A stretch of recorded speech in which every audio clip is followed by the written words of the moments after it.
Relationship 101 because it actually pertains to both men and women.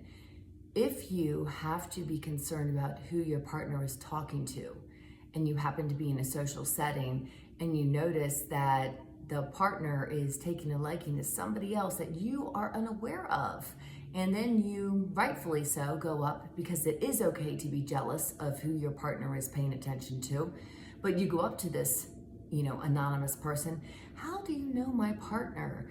And whatever response you get, it doesn't really matter. You either are going to trust your gut or trust your heart or trust your head. And hopefully the balance will be that all three of them together make sense, because you don't have to put up with behavior of somebody not choosing you, because that's not okay.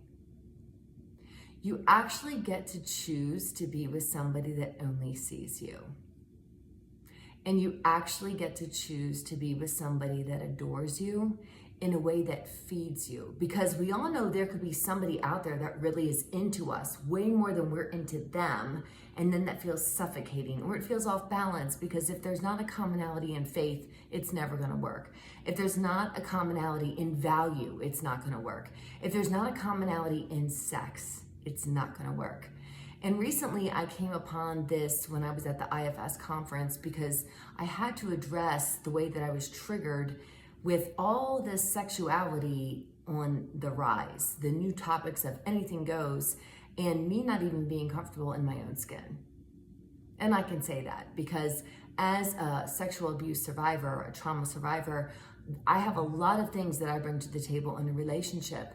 And when we have sex too quickly and try to backpedal, it's like jump in and then you're like, oh crap, let's go backwards. Or when we just don't feel like we can talk verbally and meet our partner in a way that they might need, all of these things are checks within ourselves, and they would be parts that we get to actually say, I'm not ready. I opt out.